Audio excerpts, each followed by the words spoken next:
Muy buenas tardes, querida afiliación. Estamos nuevamente aquí en este programa Asesoría a su alcance. Hoy especialmente quiero darle un saludo a nuestros compañeros y compañeras en los centros educativos, sabiendo el esfuerzo que hacemos todos los días para sacar la tarea. A veces luchando contra políticas que a veces no son tan coherentes, luchando contra reglas que a veces no comprendemos porque están descontextualizadas, ¿verdad? Y haciendo un esfuerzo inmenso por conocer nuestros derechos, para quitarnos el miedo, para luchar, para exponer nuestro criterio, nuestro posicionamiento. Y quiero enviarles desde este programa un abrazo y toda la solidaridad para decirles que estamos aquí en este programa para acompañar, para informar y para formar, para ayudarnos a nosotros y también para ayudar a nuestros compañeros y compañeras en las bases en todo el país. Hoy tenemos un programa de seguimiento y agradecer muchísimo a los compañeros y compañeras que nos han estado llamando, que nos han escrito muchísimos mensajes, que nos hicieron muchísimas preguntas muy interesantes la semana anterior, porque es fundamental que todos estemos informados de los derechos y las potestades que nosotros tenemos a través de este órgano que es el Consejo de Profesores. Muchos compañeros nos decían, Ileana, que está aquí con nosotros esta tarde otra vez. Buenas tardes, Ileana, muchísimas gracias. Y quería comentarte algo muy importante, y es que los compañeros que estuvieron escribiéndonos, Ileana, nos han dicho que muchos de ellos no sabían que ellos podían pedir un consejo extraordinario, cómo se pedía. Cuéntanos un poco también de su experiencia con la afiliación.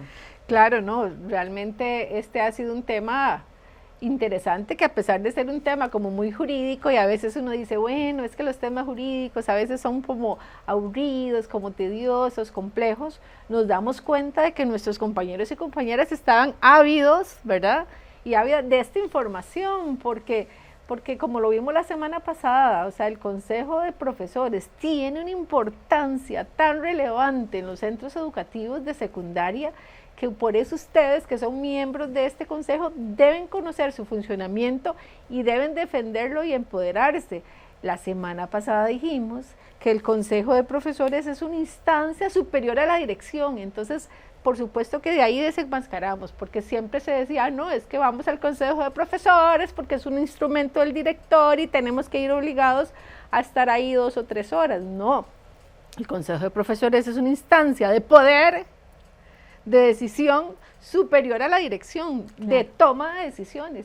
Y precisamente de esto hablamos la semana pasada para que ustedes se empoderen con esta, ¿verdad?, potestades que tiene y se formen para que esto camine como corresponde. Y ha sido fundamental porque en realidad los compañeros nos han dicho y han hecho un reconocimiento de que la educación es un acto político, ¿verdad? Y que en el Consejo de Profesores hacemos ejercicio de las habilidades políticas para la defensa de nuestros derechos, nuestras ideas y sobre todo la voluntad del colectivo.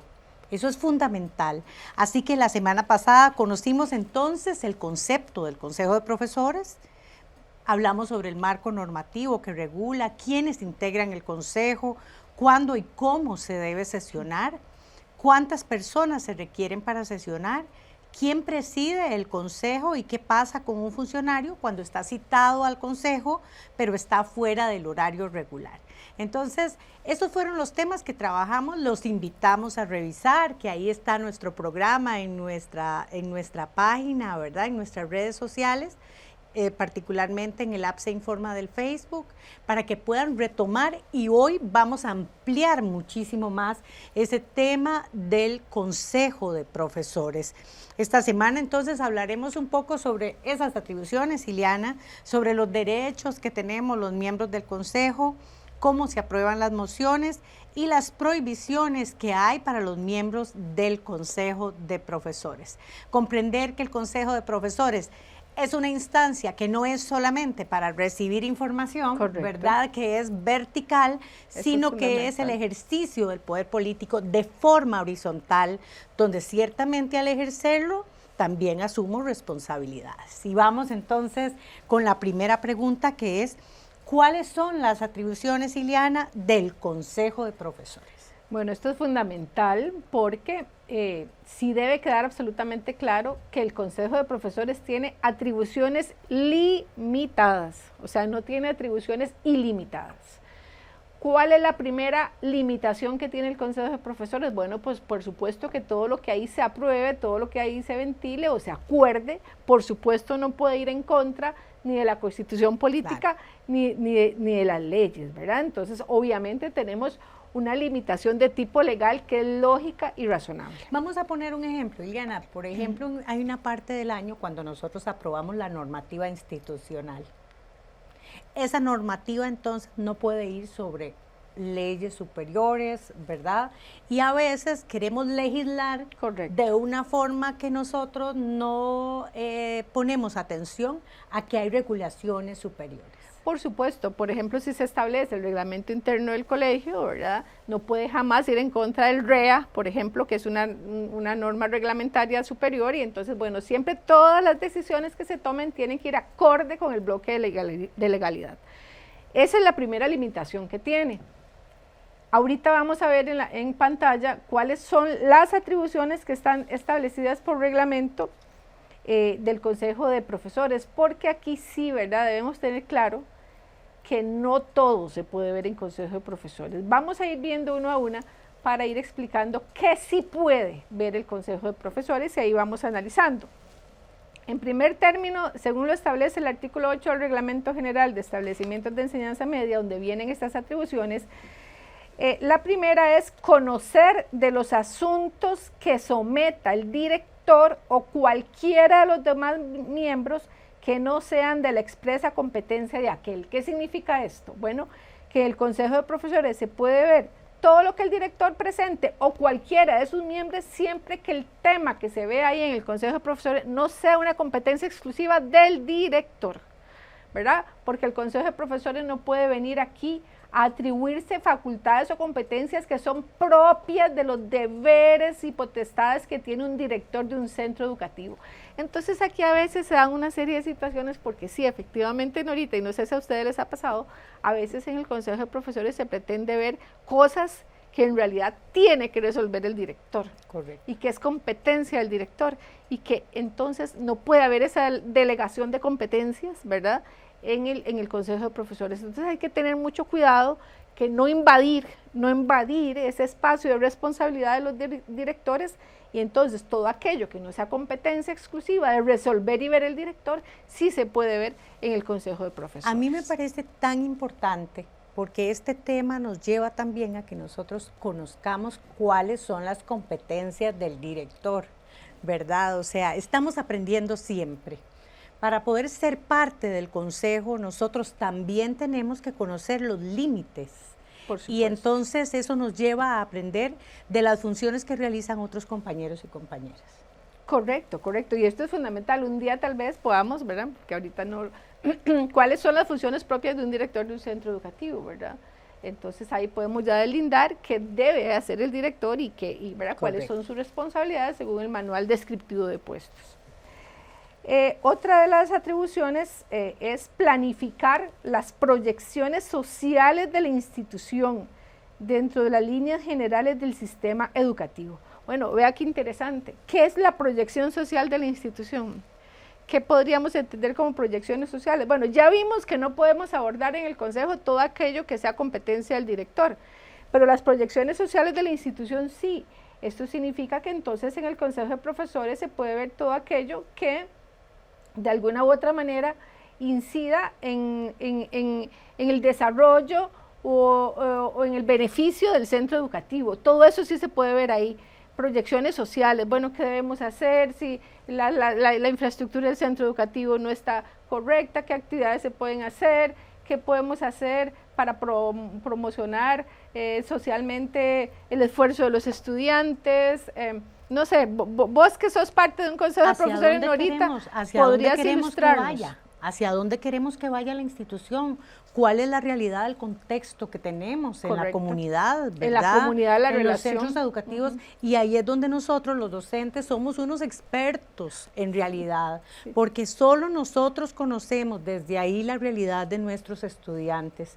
Sabemos que muchos de nuestros estudiantes en el sistema público a veces solo vienen al colegio y asisten para tener la comidita del día. Eso lo vivimos nosotros todos los días. Bueno, ¿qué vamos a hacer con eso? No le podemos fallar con la comida. Son temas que nosotros podemos trabajar a nivel de consejo. Eso que estás diciendo es un ejemplo clásico de una proyección social. También el tema, y lo hablábamos antes del programa, de la famosa alerta temprana. Correcto. Bueno, ya sabemos que si no hay matrícula de estudiantes, ¿qué sucede, Norita? Si no hay matrícula, nos quedamos sin trabajo. Nos quedamos sin arroz y frijoles, ¿cierto?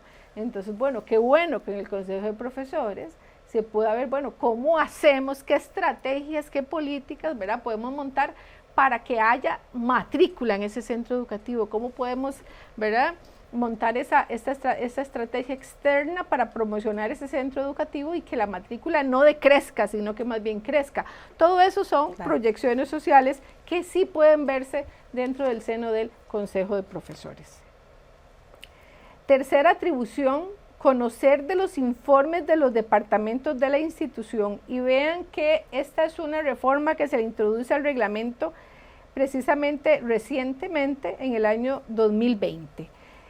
Entonces, vean ustedes cómo en el Consejo de Profesores, ahí es donde debe verse los informes de cada uno de los departamentos de la institución, ¿verdad? No sé si ustedes lo tenían o lo conocían o lo tenían previsto, es una reforma realmente muy novedosa, pero ahí es donde deben emitirse los informes de cada uno de los departamentos.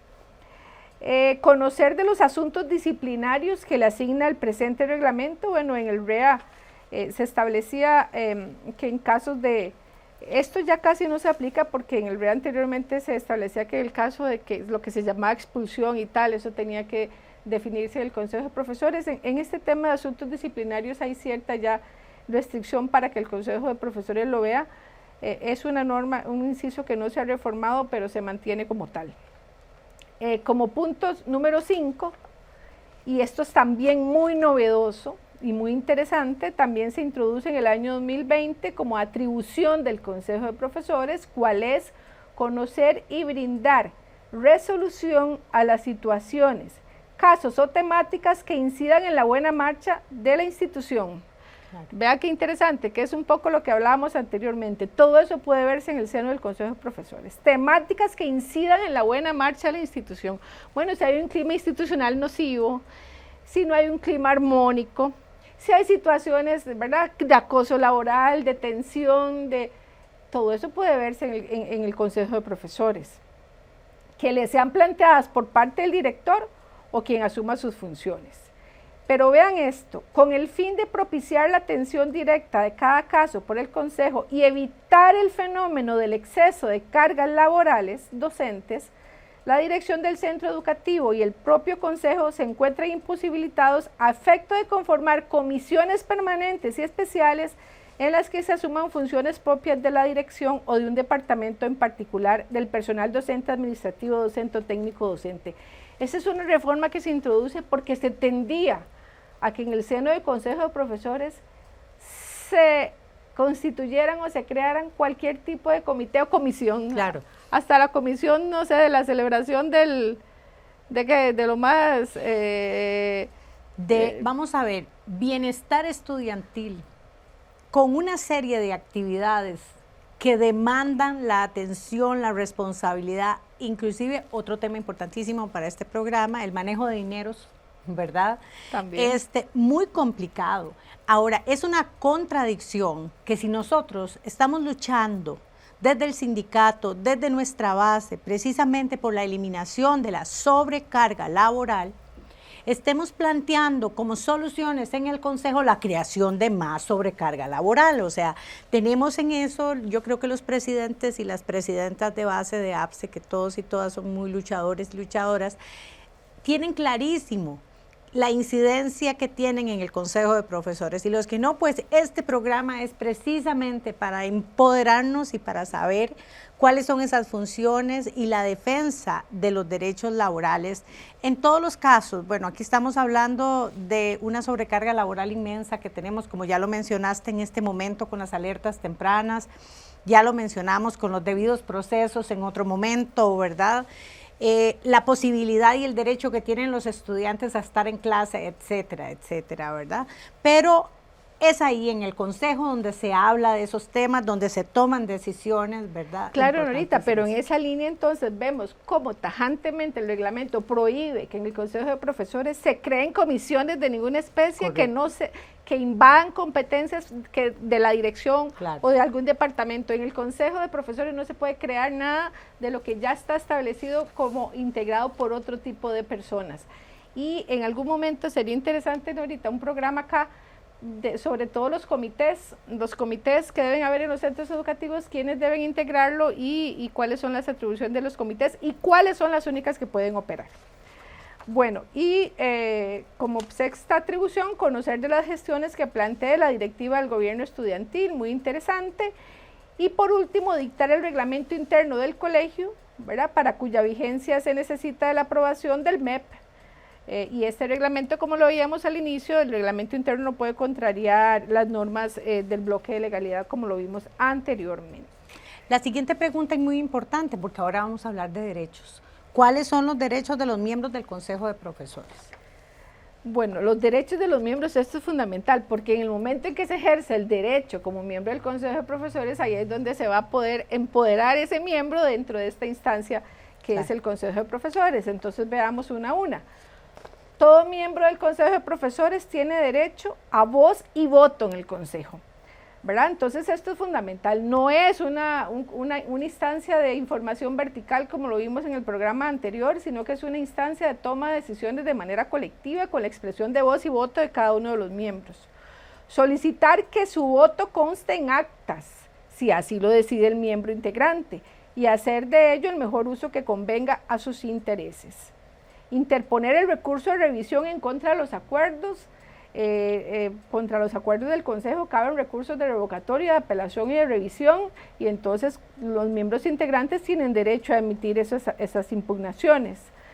Solicitar al director que se incluyan determinados asuntos en el orden del día, siempre y cuando se formulen con 3 días de antelación, y eso lo vimos en el programa pasado, por eso correcto, todos tienen que conocer cuándo es el Consejo de Profesores para poder formular que se incluya en agenda los temas de interés. Y por eso, Ileana, es que la primera sesión del Consejo del año se debe entregar el cronograma de los consejos correcto, de profesores de todo el año. Para saber cuándo son esos 3 días de antelación. Para ejercer ¿verdad? Ese derecho de poder incluir en la agenda temas que se consideran de interés para los correcto, compañeros y compañeras.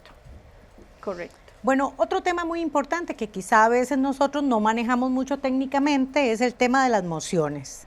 ¿Cómo se aprueba una moción? ¿Qué tipos de mociones existen, verdad? Eso es fundamental también porque es nuestro documento para poder votar.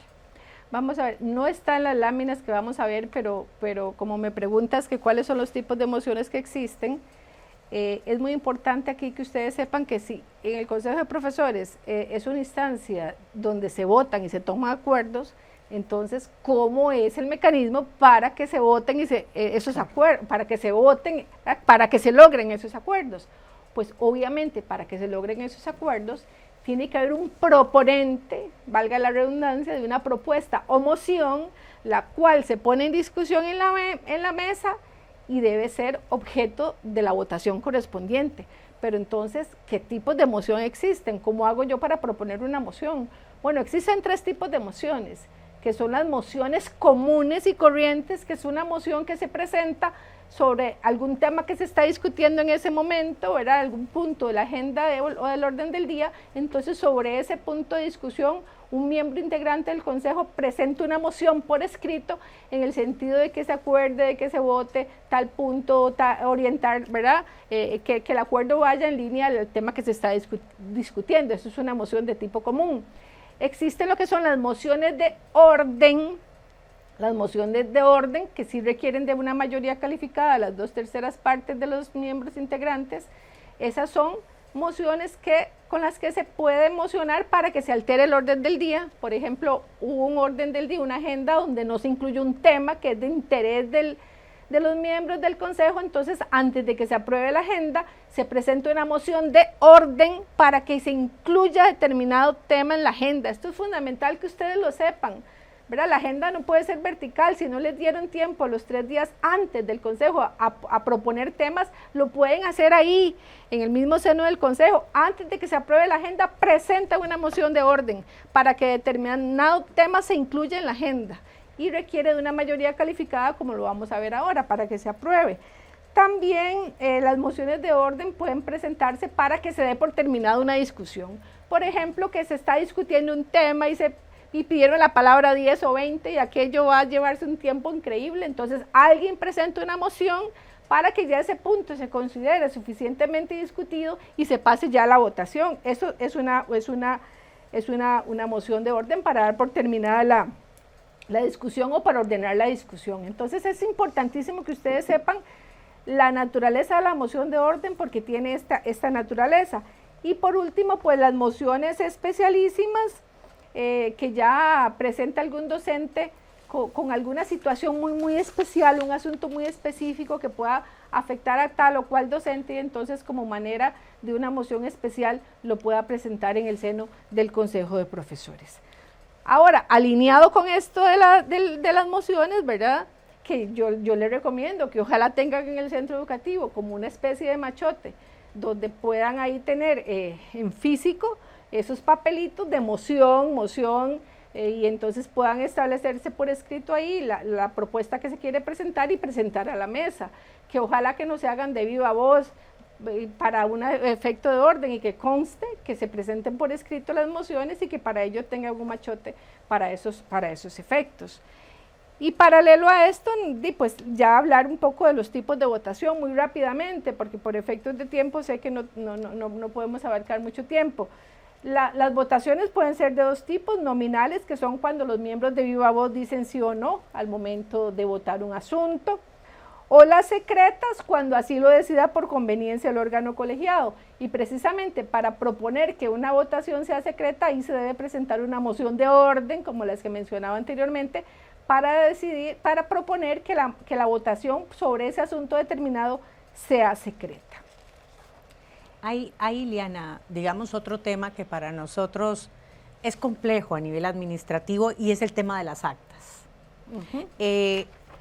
Nos comentaba una compañera que en el centro educativo donde ella estaba nunca se leían las actas y había una acumulación de actas de hasta 6, 7 meses. Y que al final entonces la compañera encargada entregaba todas las actas. Pero además que las actas no tenían claridad. ¿Qué debe incluirse en un acta de consejo de profesores? Es la siguiente pregunta. Podemos verlo ahí. Bueno, primero recordar que quien consigna todo o realiza el acta es el secretario del Consejo de Profesores, que es el subdirector o el asistente de dirección. Esta persona es la que debe custodiar esa acta y por supuesto que debe tenerla lista para la próxima sesión del consejo, porque recuerden que en cada consejo de profesores lo primero que se debe hacer es leer el acta y aprobar el acta, ¿verdad? Entonces, eso que vos me decís es totalmente irregular. O sea, ¿cómo va a ser que haya un consejo de profesores donde las actas no se han redactado y entonces se siguen realizando consejo de profesores tras consejo de profesores sin aprobar el acta? Correcto. ¿Cómo es posible? O sea, eso es un funcionamiento irregular y en todos los casos que así haya sucedido, ahí se debe actuar beligerantemente porque eso provoca que un funcionamiento irregular de ese consejo e incluso de sus acuerdos, ¿verdad? Porque lo que se hace es precisamente leer el acta y aprobar el acta. Ahora, ¿qué debe consignarse en el acta del consejo de profesores? Ahí lo podemos ver. De cada sesión se levantará un acta a cargo, ya lo vimos, del subdirector o asistente de dirección. Se debe consignar cuáles fueron las personas asistentes, todas las circunstancias del lugar, la sede en que se celebró, el tiempo en que se haya celebrado, su duración, la fecha. los puntos principales de la deliberación, ahí estamos con una discusión porque recordemos que la Ley General de Administración Pública recientemente se reformó y obliga a que en todo órgano colegiado de la administración pública se grabe absolutamente toda la sesión de los órganos colegiados, se grabe toda la sesión y se consigne en el acta todo lo mismo que indica la grabación. Hemos tenido una discusión con el MEP en esto porque sabemos de muchos centros educativos que no tienen acceso a internet y no tienen acceso a un equipo tampoco, ¿verdad? A un equipo para poder tener esta grabación, ¿verdad? No tanto el acceso a internet como todo el equipo técnico que se requiere para grabar este tipo de sesiones, ¿verdad? Y entonces ahí tenemos una discusión. También se debe consignar en las actas la forma y el resultado de la votación de cada una de las mociones, cuál es el contenido de los acuerdos, o sea, qué fue lo que se acordó. Y finalmente, pues por supuesto, las actas deben ser firmadas por el director y el secretario del Consejo de Profesores. Por eso me preocupa, o sea, que un director permita que haya actas que no se hayan realizado, ahí podría perfectamente abrir un procedimiento disciplinario al secretario de ese Consejo de Profesores, al asistente de dirección, al subdirector. Atención, atención, porque realmente por supuesto es una irregularidad. Bueno, vamos con el tema de las prohibiciones. Hay prohibiciones para los miembros del Consejo. ¿Cuáles son esas prohibiciones? Claro que sí, como lo decíamos anteriormente, y al igual que hay atribuciones limitadas, por supuesto que también hay prohibiciones para los miembros del Consejo, que están en el artículo 10 del Reglamento General de Establecimientos de Enseñanza Media, que establece que es prohibido para sus miembros dar a conocer los acuerdos tomados, obviamente mientras no estén en firme, ¿verdad? Previo a que el acta esté en firme, no pueden darse a conocer los acuerdos tomados. Comentar opiniones externadas dentro del Consejo, ¿verdad? Dentro de la sesión, a menos de haber sido comisionados para hacerlo por parte del director o del propio Consejo. Y quien comente estas opiniones sin tener la atribución para ello, puede ser objeto de una sanción disciplinaria. Esta situación de prohibición, estas prohibiciones también incluye a los miembros de la directiva del gobierno estudiantil que hayan asistido al Consejo de Profesores y si incurren en violentar esta prohibición, perderán su cargo, ¿verdad? Si incurrieren en tal acción. Entonces vean ustedes cómo si hay una serie de prohibiciones que es también necesario que ustedes las conozcan para que no vayan a incurrir en una contrariedad con esto. Claro. Hay otro caso. El director no convoca consejo de profesores, ni ordinarios, ni los extraordinarios que se le solicitan. ¿Cómo podemos nosotros, como miembros del consejo, proceder ante este caso? Bueno, ya habíamos visto en el programa pasado que el artículo 8 del Reglamento General de Establecimientos de Enseñanza Media establece todo lo que es el funcionamiento, la convocatoria y demás del Consejo de Profesores como una responsabilidad del director del centro educativo. De manera que si un director no cumple con lo que establece esta normativa reglamentaria, estaría incurriendo en un incumplimiento de los deberes propios de su cargo. Y esto lo haría acreedor de una denuncia disciplinaria por este incumplimiento y eventualmente, por supuesto, de una sanción por incumplimiento de deberes. Yo los invito que si en su centro educativo no se está convocando a consejo de profesores de forma ordinaria mensual, procedan sin ningún miedo a presentar las denuncias correspondientes contra ese director que se está creyendo que el consejo de profesores es una criatura de la dirección y se le olvida que el consejo de profesores es una instancia superior al director del centro educativo. Y aquí en APSE estaríamos súper gustosos de ayudarles a hacer una denuncia de esa naturaleza. Bueno, y hemos contado con la presencia de nuestra compañera, defensora de nuestros derechos, Iliana Vega Montero, quien nos ha ayudado, nos ha formado, nos ha informado y nos ha empoderado, porque quien tiene la información está empoderado para esta lucha. Y recordarles a nuestros compañeros de directivas de base, nos corresponde velar por nuestros derechos y ahí están nuestras funciones, compañeros y compañeras de directivas de base de APSE y todos en general. Agradecerle muchísimo a Iliana, que siempre está con nosotros apoyándonos y apoyando a la afiliación. Y vamos ahora a la sección Agenda a su alcance.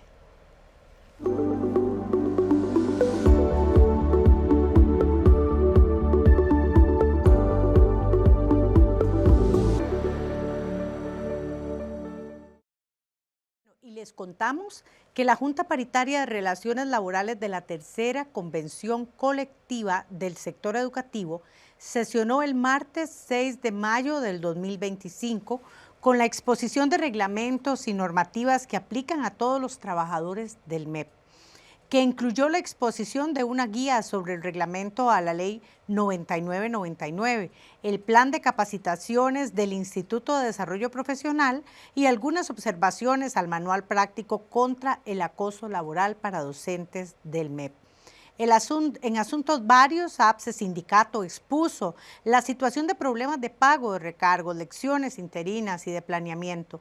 Se dispuso continuar con la agenda en la próxima sesión, que será el 20 de mayo, para abordar otros numerosos temas que APSE solicitó que sean revisados. Y bueno, hemos llegado al final de este programa. Invitarlos, felicitarlos por el trabajo que hace, pero sobre todo invitarlos e invitarlas a seguir luchando, porque esta lucha por los derechos laborales es hoy, es mañana y será siempre. Así que tenemos que juntarnos, que estar en esta plataforma de lucha que se llama sindicato y unirnos en estos procesos, pero que no se nos olvide estar informados. Nos vemos entonces el próximo miércoles a las 5 de la tarde.